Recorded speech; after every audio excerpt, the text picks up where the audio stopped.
हाथ जोड़ लीजिए। नमो अरिहंताणं, नमो सिद्धाणं, नमो आयर्याणं, नमो वज्रायाणं, नमो लोये सब साहुणम्।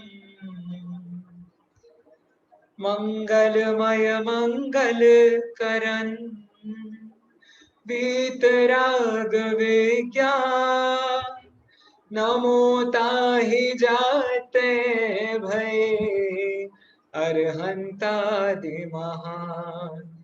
करि मंगल करि हो महान, करि मंगल करि हो महान। ग्रंथ करन को काज, जाते मिले समाज सब, पावे निज पद राज। ये टोडरमल जी के बहुत अच्छे ग्रंथ का मंगलाचरण है। आपको पता है कौन से ग्रंथ का ये मंगलाचरण है? हैंड रेज करिए जरा, जिसको पता है ये कौन से ग्रंथ का मंगलाचरण है, प्लीज हैंड रेज कीजिए। अरे वाह, प्रेरक जी बता रहे हैं। हाँ जी, हाँ प्रेरक जी बताइए।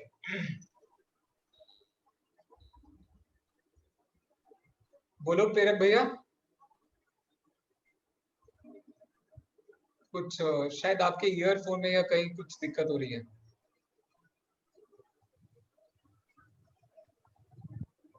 मेरे ख्याल से उनकी आवाज हम तक पहुंच नहीं पा रही है। मैं ललिता जी से पूछ लेता हूँ। ललिता जी बता रही है, बोलिए ललिता जी।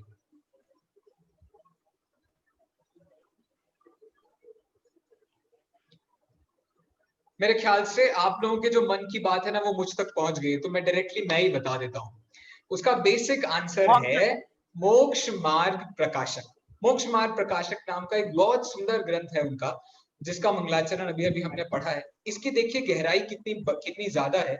इसकी गहराई इतनी ज्यादा है, जाते मिले समाज सब, पावे निज पद राज। मोक्ष मार्ग प्रकाशक ग्रंथ का। Very good very good very good. चलिए, तो मैं आपको ये बता रहा था, जाते मिले समाज सब, पावे निज पद राज। ये जाते मिले समाज सब का मतलब क्या होता है? तो देखो, इसके दो बहुत गहरे मतलब हैं। पहला मतलब तो ये है, जो कि बहुत ज्यादा फेमस हो गया है आज, वो है समाज मतलब होता है हमारी आत्मा के अनंत गुण। आत्मा में कितने गुण होते हैं? तो अनंत गुण होते हैं। तो आत्मा में वो जो अनंत गुण होते हैं, उसका पूरा का पूरा समाज हमें मिल जाता है। मतलब जब सम्यक दर्शन होता है, तो हमारे सारे के सारे जितने गुण हैं वो सब सम्यक हो जाते हैं, और वो सम्यक हो जाते हैं तो हमें सम्यक दर्शन, सम्यक ज्ञान, सम्यक चारित्र की प्राप्ति हो जाती है। इसी को कहते हैं जाते मिले समाज सब, पावे निज पद राज। और दूसरे समाज का मतलब होता है, बहुत गहरी बात है ये, टोडरमल जी के लिखने की शैली जिसको पता होगी उसे ये बात बहुत जल्दी पकड़ में आ जाएगी। जाते मिले समाज सब का मतलब होता है, जिन्होंने ऐसी बात बताई है जिस बात से सारे के सारे समाज एक हो सकते हैं। देखिए, टोडरमल जी एक लाइन के लिए बहुत फेमस होते हैं। उन्होंने अपने मोक्ष मार्ग प्रकाशक ग्रंथ में पेज नंबर 52 पे ये लिखा है कि जगत में अनादि अनंत काल है, अनंत जीव हैं, और वो सारे के सारे जीव सुख चाहते हैं, दुख से डरते हैं। वहां उन्होंने ये बात कही है, सारे के सारे जीव बराबर है, कोई भी छोटा बड़ा नहीं है, हर जीव बिल्कुल बराबर है। तो उनके कहने का मतलब इतना सा रहा कि हम जो कुछ भी मेहनत कर रहे हैं या जितने भी बाउंड्रीज बनाना चाहते हैं, ये ऐसा है, वो वैसा है, ये हिंदू है, ये मुस्लिम है, ये ऐसे हैं, ये वैसे हैं, ये जितना भी विभाजन हम बनाना चाह रहे हैं, वो सारे के सारे समाज जहां आकर मिल जाते हैं, उसको कहते हैं मोक्ष मार्ग, उसे कहते हैं मोक्ष, और उसे कहते हैं वास्तविक रूप में आत्मा को जानना। तो जाते मिले समाज सब, समाज सब का मतलब क्या होता है? सारे समाज जहां मिल सके, पावे निज पद राज। सब लोगों को जो निज पद है, उसका जो राजमहल है, उसकी प्राप्ति हो जाएगी। तो कितनी बड़ी और गहरी बात वो हमारे सामने रखना चाह रहे हैं। इक्वालिटी की बात रखना चाह रहे हैं, जो हमारे राइट टू इक्वालिटी है, राइट टू स्पीच है, कितने सारे अपने राइट्स है अपने पास में। हम उसका कितना यूज करते हैं वो एक अलग बात है, लेकिन फिर भी वो जितने भी राइट्स हमारे पास हैं वो सारे इक्वालिटी की बात करते हैं, वो बराबर होने की बात करते हैं। और टोडरमल जी ने भी अपने ग्रंथ के मंगलाचरण में ये लिखा है, तो आपको समझ में आ सकता है कितनी बड़ी बात है। और ये बात आई कहां से? टोडरमल जी ने अपने मन से ले आए क्या वो कुछ? तत्वार्थ सूत्र में एक सूत्र है, वो है परस्परोपग्रहो जीवानाम। परस्परोपग्रहो जीवानाम। जैनों के लिए ये लाइन बहुत फेमस मानी जाती है। क्या मतलब हुआ इसका? परस्पर उपग्रह करना ये जीवों का वास्तविक रूप में गुणधर्म होता है। हमें एक दूसरे की मदद करना है, ये भी परस्पर उपग्रह है। हमें एक दूसरे को परेशान करना है, ये भी परस्पर उपग्रह है। कहने का मतलब ये है कि ये सब परस्पर उपग्रह से चलता है। यदि मैं आपसे कहूंगा नहीं और आप सुनोगे नहीं तो मेरी बात आप तक पहुंचेगी कैसे? इसको भी परस्पर उपग्रह कहते हैं। तो मेरे कहने का इतना मतलब है, टोडरमल जी बहुत महान आदमी थे, बहुत महान आदमी थे। उनकी बात हम करने जा रहे हैं, तो उससे पहले मैं एक छोटी सी पोयम आपके सामने पढ़ना चाहता हूँ, टोडरमल जी की महिमा बताने वाली। इंग्लिश में है ये poem. I hope you enjoy it. कहाँ चली गई? रुको, मैं ढूंढ करके लाता हूं उसे कहीं से। ये रही, देखिए। आई होप आप सबको मेरी स्क्रीन दिख रही होगी। हाँ। Come listen to me, O Bhavya, a story of from the Jain Puran. Hail and hail the righteous spade, a tale of man as ever born.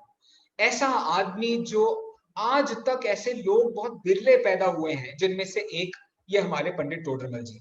City of Pink, the scholar bring a story 250 holy long. Holi मतलब festival, festival जो साल में एक बार आता है। तो 250 years ago उनका death हुआ ऐसे हिसाब से, और उनका जो बर्थ है वो 300 इयर्स पहले हुआ। A man name Todarmal was born, he was a scholar to विद्वान। थोड़ा सा इंग्लिश हिंदी मिक्स हो गया है यहाँ पे। यहाँ कहने का मतलब मेरा इतना सा था, टोडरमल जी इतने महान आदमी थे। एक बहुत अच्छा एक डॉक्टर हुए हैं, कापड़िया करके वो डॉक्टर है, उन्होंने ये लिखा है, एक जमाना था जब जो जयपुर सिटी थी वो टोडरमल जी के इस स्कॉलरली जो तरीका था उनका, उसके लिए बहुत फेमस थी। उन्होंने बहुत सारी ऐसी शैलियां, ऐसी क्लासेस, ऐसे शिविर ऑर्गेनाइज किए थे, जिससे कि बहुत सारे देश भर के लोग वहां आते थे। आपने बहुत सारे विद्वानों का नाम सुना होगा, जैसे सदाशिव दास जी, जैसे दौलत राम जी कासलीवाल, या जैसे जयचंद जी छाबड़ा। इतने सारे बड़े बड़े उनके शिष्य थे जिन्होंने इतने सारे सारे काम किए हैं। तो जयपुर सिटी को आज जब हम लिटरेचर के लिए इतना फेमस मानते हैं ना, लिटरेचर फेस्टिवल होता है जयपुर में, बहुत सारी चीजें होती हैं, तो ये सब जो क्यों फेमस हो गया है, तो उसका एक कारण टोडरमल जी भी। He was a jewel over a crown. He was too brainy and renowned. The wren of gin won't ever drown. He was too determined and long. वो इतने ज्यादा महान थे कि उनकी जो पूरी की पूरी ये ज्वेल है ना, वो जैन धर्म के जो सिर का ताज है, उस मतलब जैन धर्म का जो सिर है उसके वो ताज है। वो बहुत महान व्यक्ति हैं वो। उनका जो जैन धर्म के प्रति विचार है वो बिल्कुल छोटा मोटा नहीं है, बहुत महान है। He wrote 1 lakh श्लोक प्रमाण and gave us mukti marg prakash. A day had come, opposers won, and mouthed bad to king of town. एक बार की बात है, उन्होंने ना बहुत सारे ग्रंथ लिखे हैं, 1 लाख श्लोक प्रमाण उनके लिखने का साइज है। मतलब इतने सारे सारे ग्रंथ उन्होंने लिखे हैं, मुक्ति का मार्ग उनको बताया है। लेकिन एक बार की बात हुई, कुछ लोगों के मन में कुछ गड़बड़ आया और वो उनको परेशान करना चालू कर दिया, और उनके बारे में बहुत ऊटपटांग राजा से उन्होंने बताया। फिर उसके बाद क्या हुआ? There came a time when things were bad as anything can go, sentenced to death as God's breath, yet he was calm and good to go. एक टाइम आया जब उनके साथ में इतना बुरा हुआ, इतना बुरा हुआ कि राजा ने उन्हें मृत्यु दंड का आदेश सुना दिया।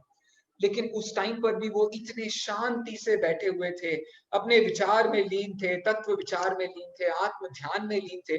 उन्हें कोई फर्क नहीं पड़ा, उन्हें ऐसे लगा कि जैसे हम एक पुराने फ्रेंड से मिलने जा रहे हैं। An elephant was brought to court, wasn't happy to put his toe. The king was rude and wearied of. The elephant was beaten on. एक हाथी को बुलाया गया और उसके पैर से उनको कुचल के मृत्यु दंड की सजा सुनाई गई थी।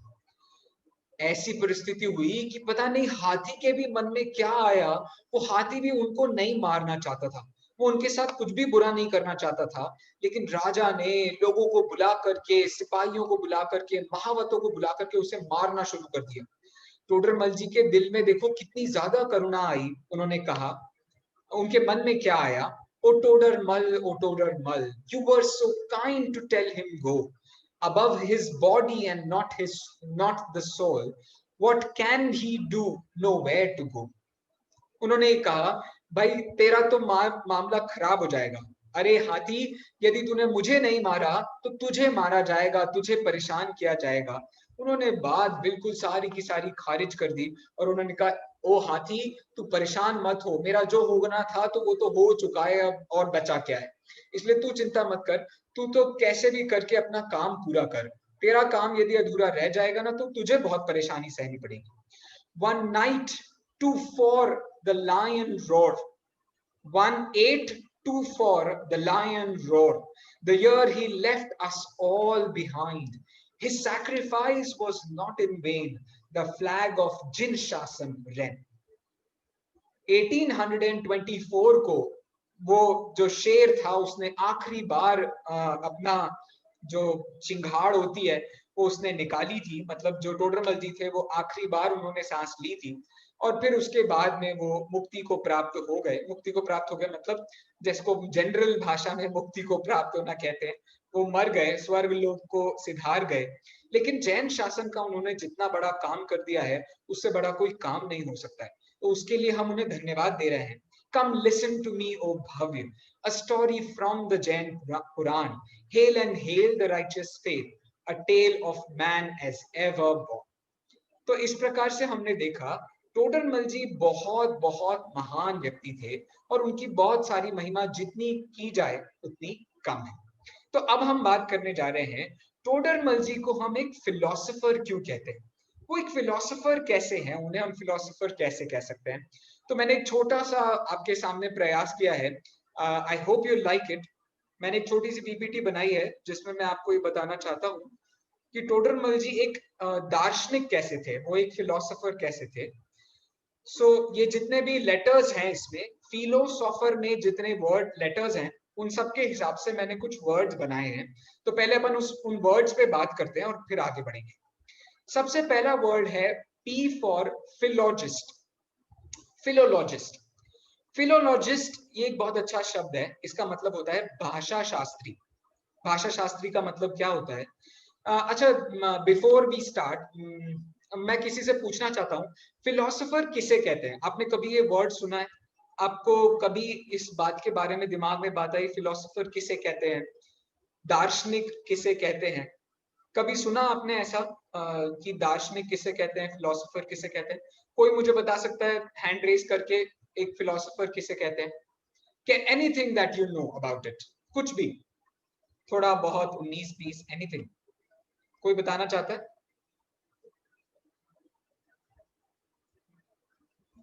फिलोसोफर किसे कहते हैं? आप पहली बार वर्ड तो नहीं सुन रहे हो?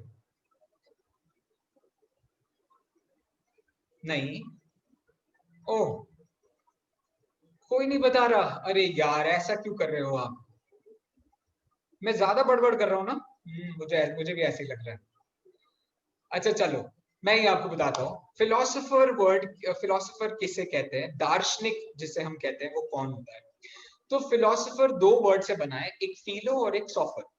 फिलोसोफर, फिलो फिलिया और सॉफर, ये दो वर्ड से बना है फिलोसोफर। इसका मतलब होता है लव फॉर विजडम। मतलब जो ज्ञान होता है, महिमा होती है, उसके लिए जो प्यार प्रस्तुत करता है उसको हम फिलोसोफर कहते हैं। मतलब जो ज्ञान की दुनिया में रहता है, नॉलेज की दुनिया में रहता है, उसको फिलोसोफर कहते हैं। ठीक है, तो बहुत सारे फिलोसोफर्स हैं। आप बता सकते हो जैनों में सबसे बड़े फिलोसोफर्स कौन है? जिनको सबसे ज्यादा ज्ञान की प्राप्ति हुई है वो सबसे बड़े फिलोसोफर हैं। कोई एग्जाम्पल दे सकते हो आप सबसे बड़े फिलोसोफर का? जैनों में सबसे बड़े फिलोसोफर का कोई एग्जांपल दे सकते हो आप, जिनको सबसे ज्यादा ज्ञान हो? ऐसे कोई फिलोसोफर का नाम बता सकते हो आप? चलो, 1 हैंड, 2 हैंड, चलो। हाँ, अनन्या जी बता रही है। Ananya, go ahead. आचार्य कुंदकुंद। आवाज, oh sorry, please pardon. Acharya Kundkund. Oh yes, Acharya Kund को कलिकाल सर्वज्ञ ये नाम भी दिया जाता है। आचार्य कुंद बहुत बड़े एक महान आचार्य थे, वेरी गुड। बट उनसे भी ज्यादा ज्ञान किसी को था, मतलब जिनको कंप्लीट नॉलेज होती है, जो ओमनिशियंट होते हैं, जिन्हें सब कुछ पता होता है, वो कौन है? मैं ये जानना चाहता हूँ। चिरंतन जी बता रहे हैं। यस चिरंतन।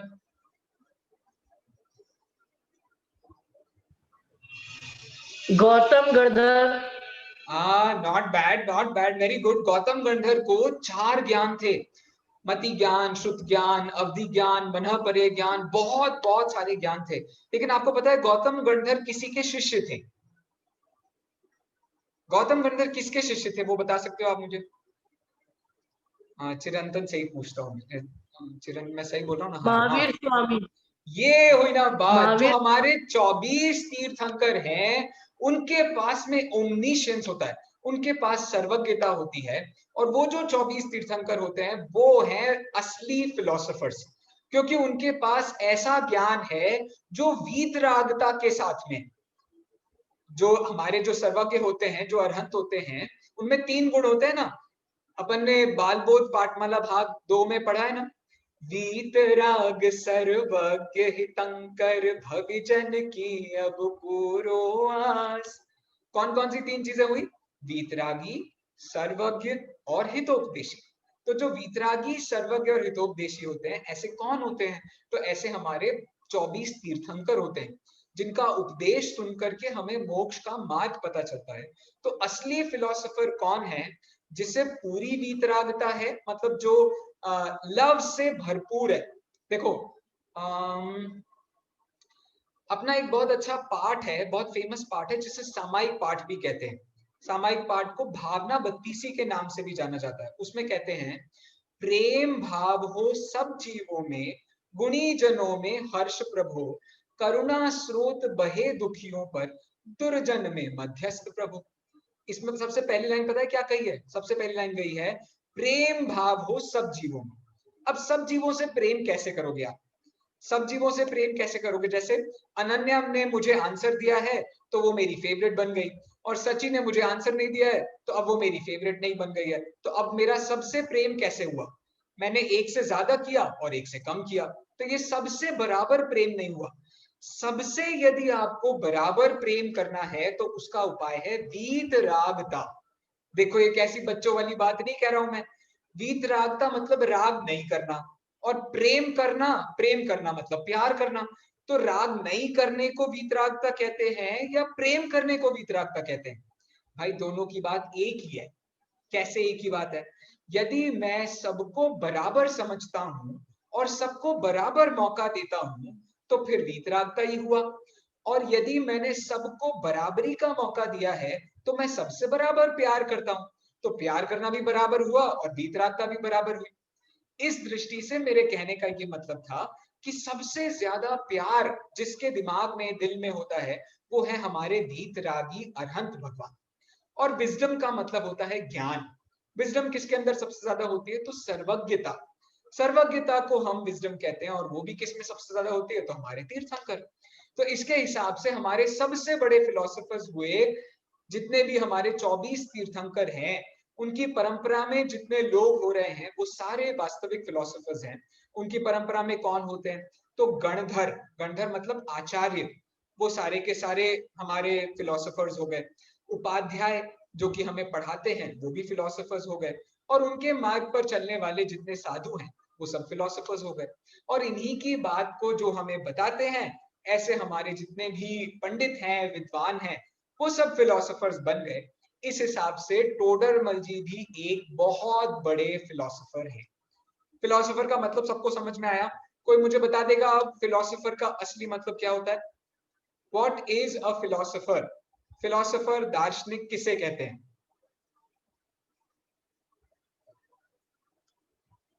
कौन बताएगा, कौन बताएगा, कौन बताएगा? आयुष बताएंगे? गर्व, काव्या, कितने सारे लोग हैं, कोई भी बता सकता है यार। अब तो मैंने थोड़ा सा चीख चीख के बताने की कोशिश की है। फिलोसोफर किसे कहते हैं? सिद्धार्थ। अनुभव भैया ने भी किसी का नाम लिया है। चिदात्मन। चिदात्मन। अच्छा, चिदात्मन बताएं। हाँ, चिरंतन। चिरंतन बताइए। क्या? चिरंतन। ओके। चिरंतन हाँ कहीं चला गया है शायद। अच्छा, चिरंतन की मम्मी बता देगी।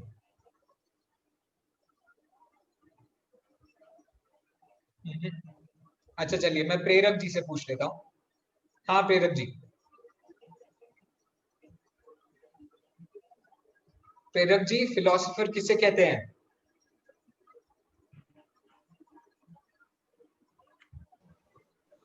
फिलोसोफर मतलब जिसे सब कुछ पता हो।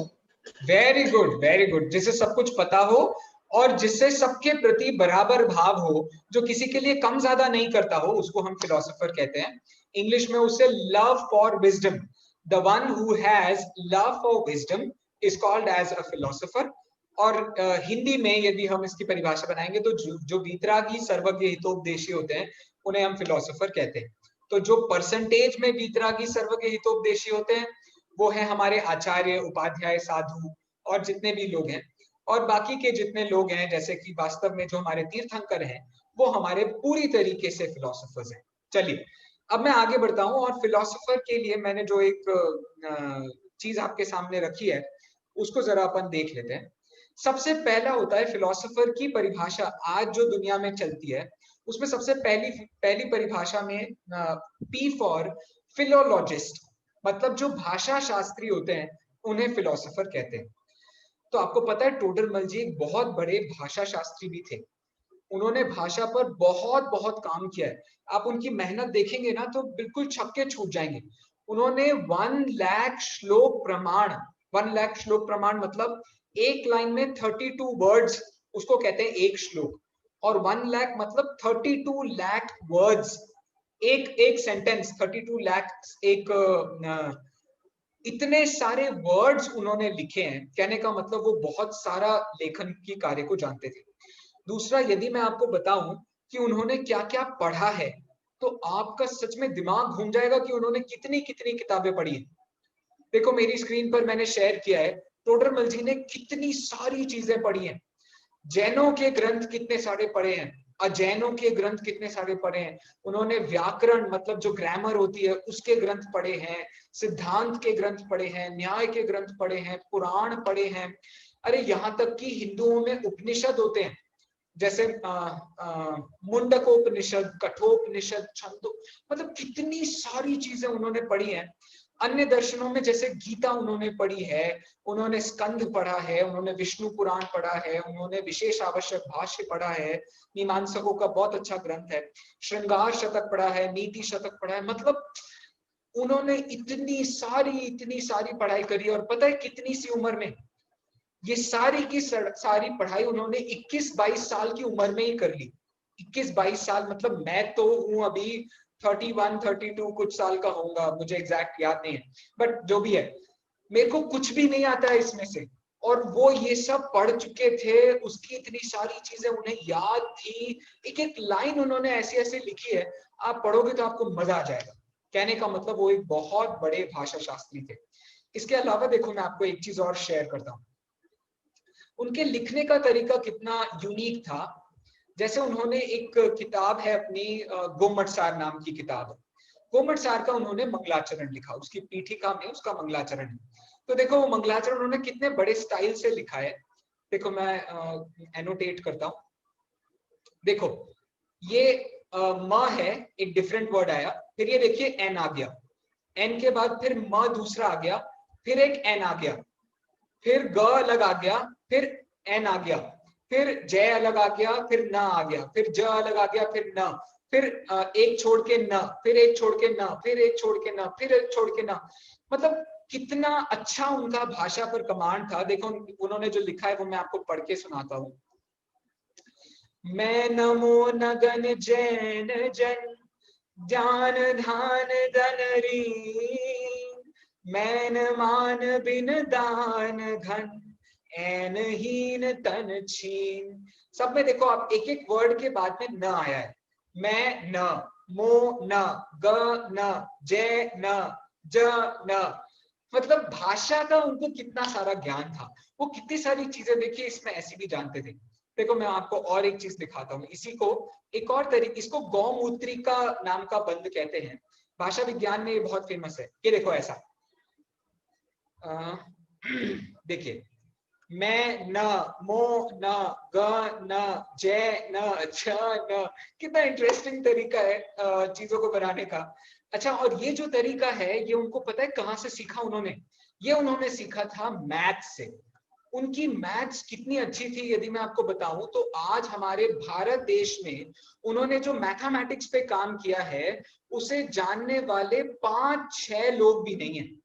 मैथमेटिक्स पर उन्होंने जितना काम किया है, वो सम्यक ज्ञान चंद्रिका नाम का एक बहुत अच्छा ग्रंथ है, उस पर उन्होंने वो काम किया है। उस मैथ्स को जानने वाले आज हमारे देश में 5-6 लोग भी नहीं है। मेरे कहने का इतना मतलब है कि इतनी गहराई से वो इतनी सारी चीजों को जानते थे। तो आप इमेजिन कर सकते हो कि वो कितने ज्यादा बड़े भाषा शास्त्री थे। तो जैसे हम कहते हैं ना, science and language they go hand in hand. Language और साइंस ये दोनों के दोनों साथ में चलते हैं। जिसका मैथ्स अच्छा है उसका भाषा भी धीरे धीरे करके अच्छी हो जाती है। इंग्लिश में देखिए पेंटोमीटर्स होते हैं, मतलब बहुत सारा चीजें हैं इसमें समझने की। तो इन शॉर्ट हमने ये प्रूव किया कि टोडरमल जी एक बहुत बड़े फिलोलॉजिस्ट थे। ठीक है, तो सबसे पहली बात हमारी फिलोलॉजिस्ट की हुई। देखिए अब दूसरा विशेषण है ह्यूमरस। वो बहुत गजब के ह्यूमरस मतलब ह्यूमरिस्ट भी थे। ह्यूमरिस्ट का मतलब क्या होता है?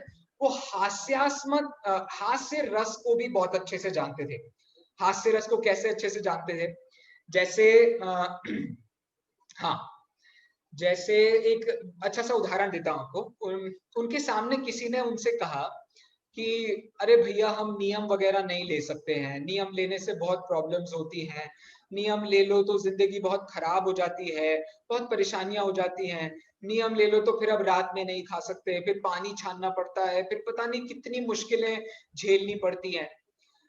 तो टोडरमल जी ने इसका जवाब देखो कितना अच्छा जवाब दिया है। उन्होंने कहा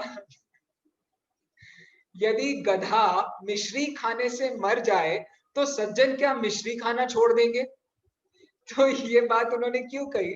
उन्होंने ये बात इसलिए कही कि जैसे गधा होता है, गधा एक मेरे ख्याल से उदाहरण है, ऐसा सच में शायद नहीं होता होगा, लेकिन एक गधा है, वो मिश्री खा करके मर गया, मतलब उसने कोई अच्छी चीज खाई और वो मर गया। क्यों? क्योंकि वो गधा था। अब वो गधा यदि मिश्री खा करके मर गया है तो क्या सज्जन लोग मिश्री खाना छोड़ देंगे? हम लोग क्या मिठाई खाना छोड़ देंगे? हम लोग घर पे क्या खीर बनाना छोड़ देंगे? हम ऐसा तो नहीं करते हैं। कहने का मतलब मेरा इतना सा है कि वो एक बहुत अच्छे ह्यूमरस व्यक्ति भी थे। जैसे उनसे पूछा कि आप ऐसे बड़े बड़े ग्रंथों की टीका क्यों लिखते हो? आप इतनी सारी मेहनत क्यों करते हो? क्योंकि आप मेहनत करते हो और कोई पढ़ता नहीं है। और फिर आप भी कितनी कम बुद्धि है, तीर्थंकरों की तो कितनी ज्यादा बुद्धि थी, टोडरमल जी की बुद्धि उनके सामने तो बिल्कुल कुछ भी नहीं है, तो आप इतनी सारी मेहनत क्यों करते हो? तो टोडरमल जी ने इसका जवाब दिया, देखो दुर्जन व्यक्ति अपनी दुर्जनता तो नहीं छोड़ेंगे, तो क्या सज्जन व्यक्ति अपना काम करना छोड़ देंगे? यदि आपके घर में चोरी होने का आपको डर हो तो क्या आप घर से बाहर कमाने ही नहीं जाओगे? आपको यदि चोरी का डर हो कि भैया अपन पैसा कमाओ, चोरी हो जाता है, तो क्या इस चक्कर में आदमी पैसा कमाना छोड़ देता है? नहीं, ऐसा तो नहीं होता है। तो कहने का मतलब ये है कि टोडरमल जी के दिमाग भी इतना हल्के दिमाग से उन्होंने इतने बड़े बड़े काम किए हैं। वो इतने ज्यादा कोई बोझा नहीं था उनके दिमाग में, और बिल्कुल हास्य तरीके से मस्ती मजाक करते हुए और बहुत गहराई से तत्व ज्ञान को उन्होंने हमारे सामने सबको रखा है। तो एक फिलोसोफर की जिम्मेदारी होती है कि उसको अपने विषय को बोझा नहीं बनाना चाहिए, उसको थोड़ा ह्यूमरस बनाना चाहिए, जिससे कि सब लोगों को वो बात अच्छे से समझ में आ जाए। चलो, नेक्स्ट पॉइंट है कि वो एक बहुत बड़े आइडियोलॉजिस्ट भी थे। आइडियोलॉजिस्ट का मतलब क्या होता है? आइडियोलॉजिस्ट का मतलब होता है विचारक। विचारक का क्या मतलब होता है? कि जो बहुत गहराई से चीजों का विचार कर सकते हैं। जैसे मैं आपसे पूछूं कि हमें सुबह सुबह भगवान की पूजा क्यों करनी चाहिए? हमें सुबह सुबह भगवान की पूजा क्यों करनी चाहिए? कोई बता सकता है मुझे सुबह सुबह भगवान की पूजा क्यों करनी चाहिए? ये तो एक बहुत सिंपल क्वेश्चन है यार, कोई भी बता सकता है। सुबह सुबह भगवान की पूजा क्यों करनी चाहिए? भगवान की पूजा करने से पीठ की कमर का दर्द ठीक हो जाता है, इसलिए सुबह सुबह भगवान की पूजा करनी चाहिए। अच्छा बताओ, जल्दी से बताओ, सुबह पूजा क्यों करनी चाहिए? चलो काव्या दीदी बता रही हैं कुछ अपन को, बोलिए काव्या जी।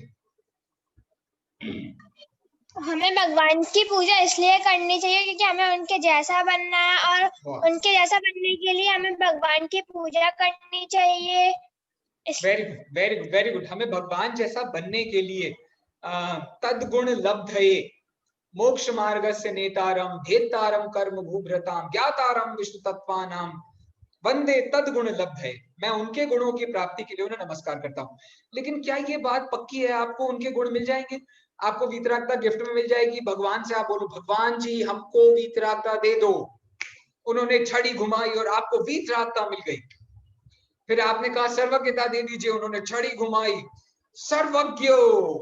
वो ऐसे वो हैरी पॉटर में नहीं करते हैं, वो ऐसे छड़ी घुमाते हैं और आपको बता देते हैं फटाक से कैसे कुछ मिल जाएगा। तो हम बोलेंगे संस्कृत में ऐसे बड़े बड़े यूज करेंगे, क्या बोलेंगे? सर्वज्ञ देवोस्मि। तो ऐसे करके आपको मिल जाएगा क्या? तो इसका क्या जवाब है भैया? तो फिर पूजा करने का तो मतलब ही नहीं हुआ, क्योंकि वीतरागता तो होगी नहीं इस जन्म में, सर्वज्ञता तो इस जन्म में मिलेगी नहीं, तो फिर पूजा करने की क्या जरूरत है? अगले जन्म में करेंगे अपन, जब अगले जन्म में ये विदेह क्षेत्र में पैदा हो जाएंगे, कोई बहुत बड़ा काम हो जाएगा, तो करनी चाहिए पूजा। ऐसे ये पंचम काल में पूजा करके क्या फायदा जब वीतरागता तो मिलनी नहीं है? तो भैया क्यों करनी चाहिए पूजा? अनन्या जी बता रही है, देखो अनन्या जी को जवाब दे रही है अपन को, कहाँ गई? हाँ बताइए अनन्या जी। या हमें हमें सुबह उठ के पूजा करनी चाहिए, क्योंकि उससे हमें वीतरागता एकदम से नहीं मिलेगी, लेकिन जो ज्ञान मिलेगा उसको हम नेक्स्ट जन्म में अगर हमें याद होगा तो हम यूज कर सकते हैं। इंटरेस्टिंग, ओ माय गुडनेस, ये तो कुछ ज्यादा ही गहरा जवाब था। I didn't expect this. Very good Ananya, Ananya that's a very good start, I am very happy about it. बिल्कुल जैसा आपने जवाब दिया ऐसा ही जवाब टोडरमल जी ने भी दिया। टोडरमल जी ने मोक्ष मार्ग प्रकाशक के पहले अध्याय में देखो बहुत अच्छा जवाब दिया इसका। और अरहंत आदि से प्रयोजन की स्थिति नाम का एक छोटा सा टॉपिक उन्होंने लिखा, और उन्होंने लिखा क्या फायदा हमको अरहंत भगवान की स्तुति करने से। तो सबसे पहला फायदा तो जैसा कि हमको काव्या जी ने बताया था, सबसे बड़ा फायदा तो हमारा यही है कि हमको मोक्ष की प्राप्ति हो जाएगी, हमको वीतरागता की प्राप्ति हो जाएगी, हमको सर्वज्ञता की प्राप्ति हो जाएगी, सारे के सारे अच्छे अच्छे एट्रीब्यूट्स हमको मिल जाएंगे। अब यदि वो नहीं हुआ तो हमको क्या फायदा होगा? तो भाई तुम ऐसे व्यक्ति का विचार करोगे जो वीतरागी है, तो तुम्हें भी वीतरागता के विचार आएंगे ना। तुम ऐसे व्यक्ति का विचार करोगे जो व्यक्ति सर्वज्ञ है, तो तुम्हें भी सर्वज्ञता के विचार आएंगे ना। कहने का मतलब ये है कि आप यदि थोड़ी थोड़ी मात्रा में भी उसका विचार कर ले, तो आपको आज आज यदि आप उसकी मेहनत कर लेते हैं, तो आप कम से कम इस गति के बाद नरक में तो नहीं जाओगे, आपको तिर्यंच के धक्के तो नहीं खाने पड़ेंगे। जैसे अभी हम मनुष्य बने हुए हैं, इतनी सारी बातें सुननी पड़ती हैं, मम्मी पापा की इतनी सुननी पड़ती है।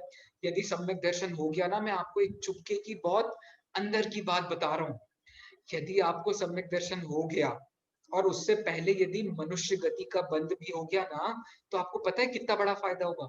आप ऐसी जगह पे चले जाओगे जहां पर मम्मी पापा की गालियां आपको नहीं सुननी पड़ेगी। आप यदि तिर्यंच भी बन जाओगे ना, तो आप भोग भूमि के तिर्यंच बनोगे। भोग भूमि में मम्मी पापा नहीं होते हैं।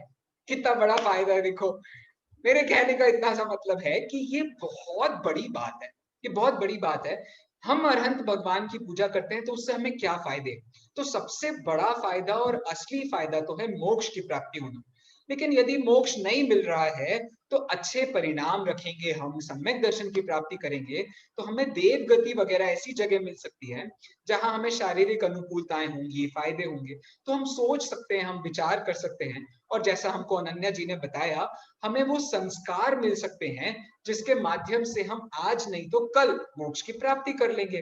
तो इस प्रकार से टोडरमल जी एक बहुत बड़े विचारक भी थे, मतलब बहुत गहराइयां हैं उनके विचार में। इस प्रकार से मैंने प्रूव करने की कोशिश की है कि टोडरमल जी एक बहुत अच्छे फिलोसोफर भी, सॉरी, एक बहुत अच्छे आइडियोलॉजिस्ट भी थे। नेक्स्ट है लॉजिशियन, एल फॉर लॉजिशियन। मेरे ख्याल से हम फीलो तक की बात कर पाएंगे, इसलिए आप ज्यादा चिंता मत करो, मैं ज्यादा भागूंगा नहीं, लेकिन अपन उतनी बात कर लेंगे जितनी बात जरूरी है, और सबके आपको एक बार नाम बता दूंगा, तो इससे ज्यादा आपको मेहनत नहीं करनी पड़ेगी। चलिए, लॉजिशियन थे मतलब तर्क शास्त्री थे। तर्क को समझने के लिए मैं एक छोटा सा उदाहरण आपके सामने देना चाहता हूँ। जैसे उन्होंने ना मोक्ष मार्ग प्रकाशक नाम का ग्रंथ लिखा, और उसका उन्होंने 5वां अध्याय लिखा है। उस 5वें अध्याय में उन्होंने पता है क्या प्रूव किया? उन्होंने ये प्रूव किया कि लोग, जैसे कुछ लोग ऐसा मानते हैं कि दुनिया में ये जितने भी भगवान है ना, ये मतलब पूरी दुनिया का एक भगवान होता है, और वो एक भगवान इस दुनिया में सब लोगों के अंदर रहता है। सारी जीव, जो लिविंग थिंग्स हैं, जितनी नॉन लिविंग थिंग्स हैं, सब में एक ही भगवान रहता है, सबको वो ही चलाता है। वो चाहता है तो वो संयम भैया के मुंह से ये सारे वर्ड्स बुलवा रहा है, वो चाहता है तो सामने जो अनन्या बैठी हैं या अनुभव भैया बैठे हैं, इन सबके कानों में वर्ड्स को डाल रहा है। वो इस दुनिया के सब कुछ को कर रहा है। वो मतलब समझ लीजिए, ताजमहल को शाहजहां ने नहीं बनवाया, वो उस भगवान ने बनाया है, या उस भगवान ने ही बनवाया है। फिर कहते हैं कि वो लीनिंग टावर ऑफ पीसा है, उसको किसने बनाया है? तो लीनिंग टावर ऑफ पीसा को किसी ने नहीं बनाया, भगवान ने बनाया है। भगवान की मर्जी से सब कुछ चल रहा है। इस बात का खंडन करने के लिए उन्होंने ऐसे 10 डिफरेंट क्वेश्चंस खड़े किए, 10 अलग अलग क्वेश्चंस खड़े किए, और उसके माध्यम से हमको बताया, नहीं भैया ऐसा नहीं है। एक भगवान को यदि आप मान लोगे तो कितनी सारी प्रॉब्लम्स खड़ी हो जाएंगी। क्यों भैया? तो फिर मैं ये जो बोल रहा हूँ और इतनी सारी मेहनत कर रहा हूँ, उसकी सारी जिम्मेदारी यदि भगवान लेगा, तो फिर भगवान की जिम्मेदारी कौन लेगा? अच्छा चलो, मुझे भगवान ने बनाया, तो भगवान को किसने बनाया?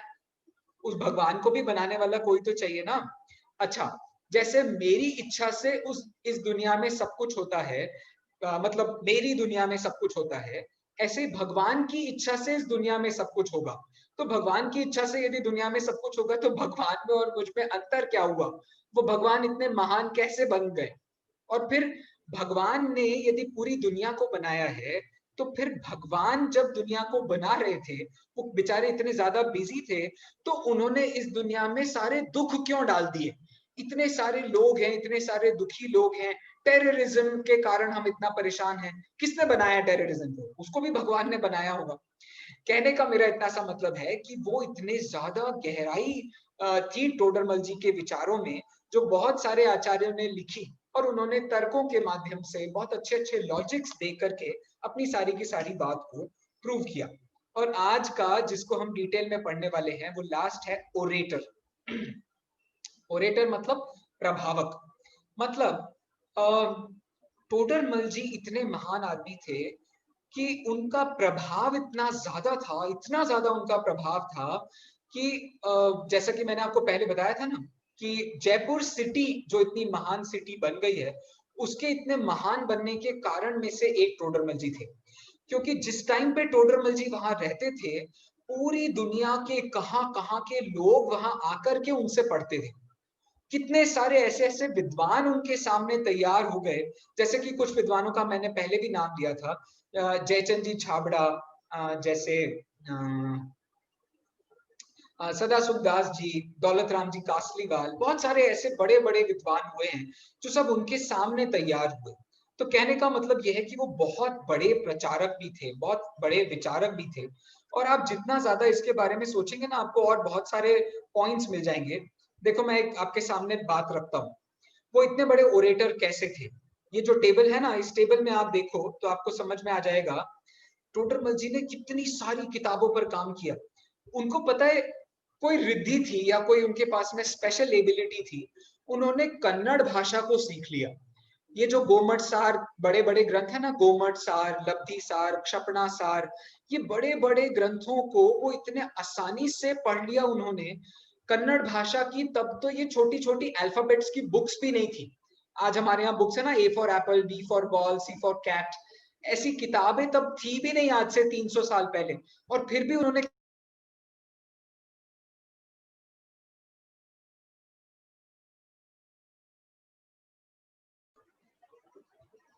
आई एम सॉरी, कुछ प्रॉब्लम हुआ। मेरी आवाज आ रही है अनुभव? ये आ रही हाँ है। जी जी। तो हम यहाँ थे कि वो एक बहुत बड़े विचारक थे, बहुत बड़े ओरेटर थे, और उन्होंने ये बहुत सारी चीजों पर काम किया। बहुत सारे ग्रंथ हैं जिन पर उन्होंने काम किया है। और आप देखेंगे तो आपको समझ में आएगा कि किसी भी तरीके से उनका काम छोटा नहीं है। वो बहुत ज्यादा गहराई वाले काम उन्होंने किए हैं। बहुत सारे बड़े बड़े ग्रंथों की टीकाएं उन्होंने लिखी हैं, और इसके माध्यम से समझ में आता है। उनके प्रवचनों में ऐसा कहा जाता है कि 1100 से 1200 पब्लिक बैठती थी। 1100-1200 लोग कितने होते हैं? अब जैसे देखो, मैं बोल रहा हूं तो अभी हम लोग 18 बैठे हैं। इस 18 में 2 जीरो डालने पे आप इसका 2/3 करो, तब जाकर के आपको पता चलेगा इतने सारे लोग उनके प्रवचन में बैठते थे। तो कहने का मतलब मेरा इतना सा है कि वो इतने ज्यादा महान व्यक्ति थे कि उनके प्रवचन को सुनने के लिए लाइन लगती थी। इतने सारे लोग मिलकर के उनका प्रवचन सुनते थे, और ऐसे होते थे उनके प्रवचन जैसे 100 लोग सामने बैठ गए उनके सामने, और फिर उसके पीछे एक व्यक्ति बैठा है जो उनके वर्ड्स को सुनकर के आगे के 100 लोगों को रिपीट कर रहा है, फिर और 100 लोगों को, फिर और 100 लोगों को। ऐसे रिपीटर्स बिठाने पड़ते थे, तब जाकर के लोग उनकी बात को सुन पाते थे। तो कहने का मेरा मतलब है कि वो बहुत बड़े एक प्रभावक व्यक्ति थे। वो जिस टाइम पर इतने महान व्यक्ति थे, उस टाइम पर कुछ बड़ी बड़ी चर्चाएं भी हुई हैं जिसमें उन्होंने बहुत बड़ा काम किया है। तो इस प्रकार से जितना भी काम उन्होंने किया है, उसके हिसाब से हमने फिलो वर्ड को समझा है। इस फिलो वर्ड के माध्यम से हमने इतना समझा कि वो बहुत बड़े फिलोलॉजिस्ट थे, वो बहुत बड़े ह्यूमरिस्ट थे, वो बहुत अच्छे ओरेटर थे, वो बहुत अच्छे आइडियोलॉजिस्ट थे, वो बहुत अच्छे लॉजिशियन थे। इस प्रकार से हमने फिलो के माध्यम से समझा है कि वो एक बहुत बड़े महान व्यक्ति थे और एक बहुत बड़े दार्शनिक थे। बाकी के जितने वर्ड्स हैं वो अपने को कभी और समय होगा तो मैं आपको बताऊंगा। अभी तो फिलहाल अपने पास में समय नहीं है, इसलिए